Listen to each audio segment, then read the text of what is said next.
आखिरकार वही होता हुआ नजर आ रहा है जिस बात का अंदेशा जाहिर किया जा रहा था। राहुल गांधी, उनकी सदस्यता के ऊपर बीजेपी अब पूरी तरह से अड़ गई है और बीजेपी ऐसा लग रहा है कि इस बार आर पार के मूड में है, क्योंकि राहुल गांधी ने न केवल देश के अंदर बल्कि विदेशों तक ब्रिटेन में जाकर के मोदी और अडानी का नाम ले दिया और ब्रिटेन में जाकर किस तरह से बयानबाजी हुई, ऐसा लग रहा है कि बीजेपी इस बार आर पार के मूड में है। और कमेटी बनाई गई थी उसकी रिपोर्ट वो भी सामने आ रही है और क्या कुछ जो है वो निकल करके सामने आया, मैं आपको बताता हूं। टीवी 9 भारतवर्ष की खबर आप देखिए, एक्सक्लूसिव। पीएम अपमान पर कमेटी सख्त, राहुल गांधी की सदस्यता रद्द हो सकती है। तो कमेटी सख्त हो गई है। एक कमेटी बनाई गई थी और उस कमेटी को देखना था कि राहुल गांधी के ऊपर जो आरोप लगे हैं कि देश की संसद के अंदर उन्होंने मोदी और अडानी को लेकर के जो कुछ कहा है, अब उसको लेकर के प्रधानमंत्री नरेंद्र मोदी का अपमान हुआ है या नहीं हुआ है। और कमेटी को यह तय करना था कि क्या वाकई इतना बड़ा कुछ यह हुआ है कि राहुल गांधी को उनकी सदस्यता से हाथ धोना पड़े। यह कमेटी को तय करना था।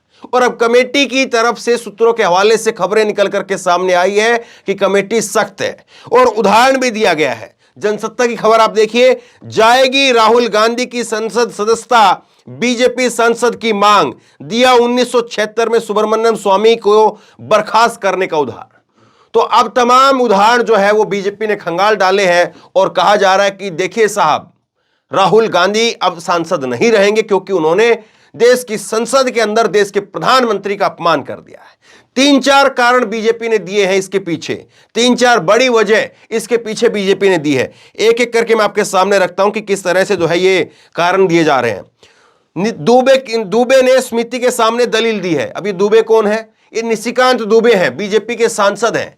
उन्होंने ही शिकायत की थी और उनकी शिकायत के ऊपर फिर बाद में कमेटी बनी।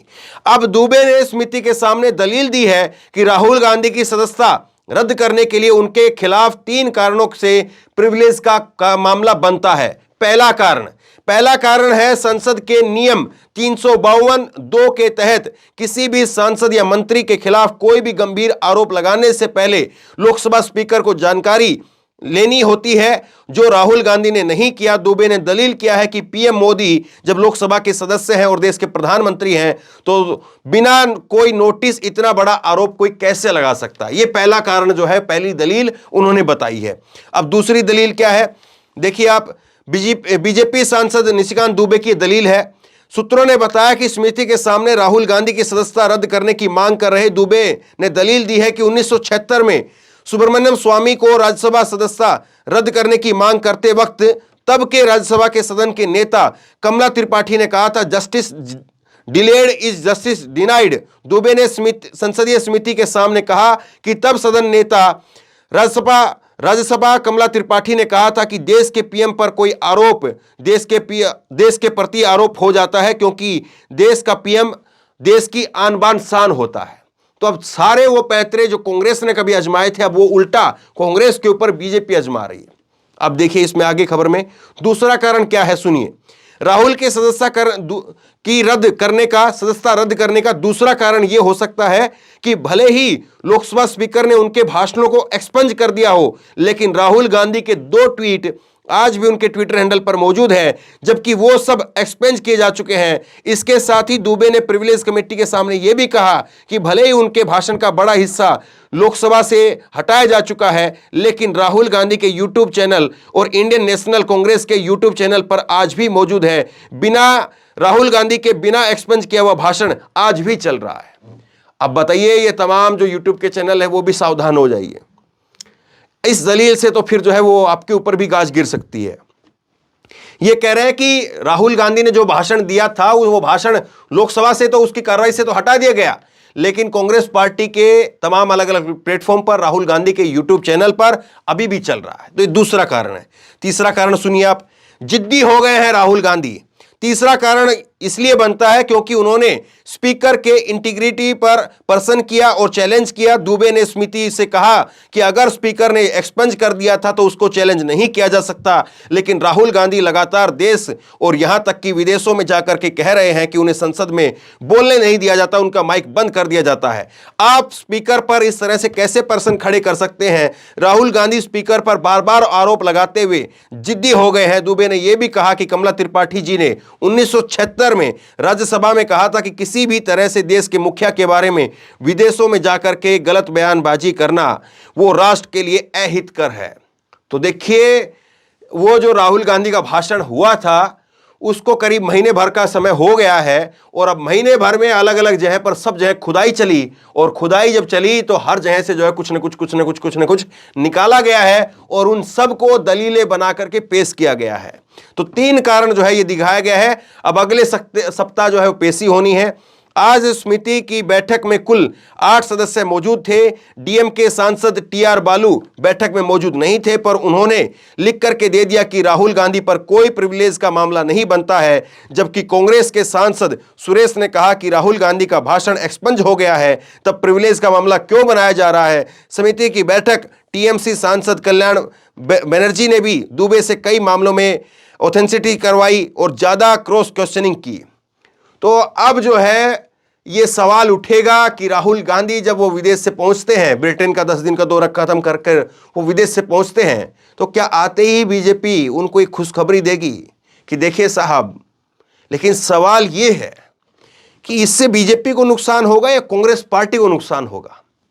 मुझे लगता है कि बीजेपी सब कुछ कर जरूर रही है लेकिन करेगी नहीं। हो सकता है कि ये कांग्रेस पार्टी के ऊपर, राहुल गांधी के ऊपर एक प्रेशर बनाने की, उनको डराने की एक कोशिश हो सकती है, क्योंकि अभी तो 2024 बाकी है।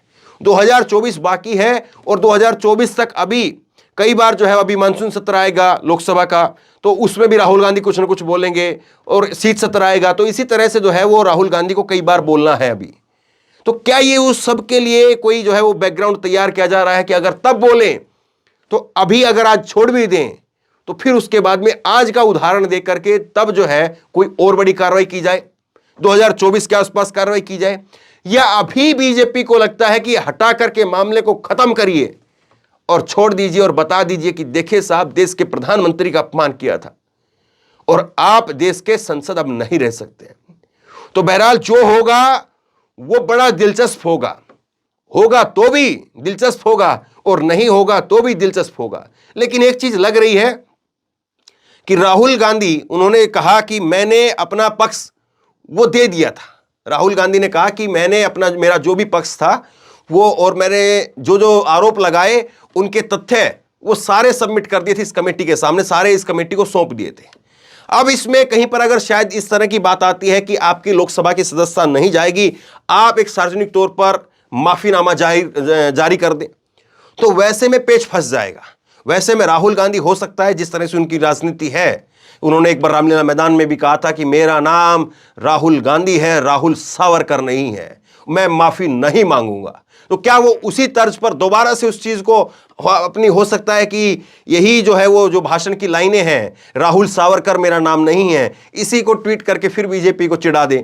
लेकिन मैं बता रहा हूं कि जो कुछ भी होने वाला है बड़ा दिलचस्प होने वाला है, क्योंकि 2024 तक इसी तरह की उठापटक जो है वो जारी रहेगी। लेकिन अगर बीजेपी ने यह कर दिया तो यकीन मानिए, राजनीति की जितनी समझ जो है वो, जितने भी समझदार लोग हैं, राजनीति के जितने भी जानकार लोग हैं, वो सब इस बात को कह रहे हैं लगातार, अगर राहुल गांधी को उनकी सदस्यता उनकी चली गई, छिन गई, तो इससे कांग्रेस को फायदा होगा, नुकसान नहीं होगा।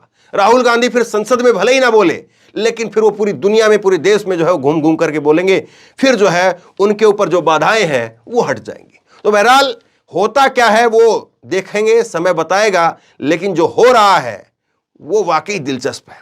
आप क्या सोचते समझते हैं, नीचे कमेंट बॉक्स में अपनी राय जरूर लिख करके बताइए। इस वीडियो को खूब शेयर कीजिए और इसी तरह तमाम खबरों के लिए ऑनलाइन न्यूज इंडेक्स सब्सक्राइब कीजिए, साथ में जो बेल आइकन है घंटी उसको जरूर दबाइए, ताकि जैसे कोई खबर अपलोड करें उसकी नोटिफिकेशन सीधे सबसे पहले आपको मिल सके। धन्यवाद। इस खबर को अभी लाइक करें, शेयर करें, अभी चैनल को सब्सक्राइब करें और घंटी जरूर दबाएं।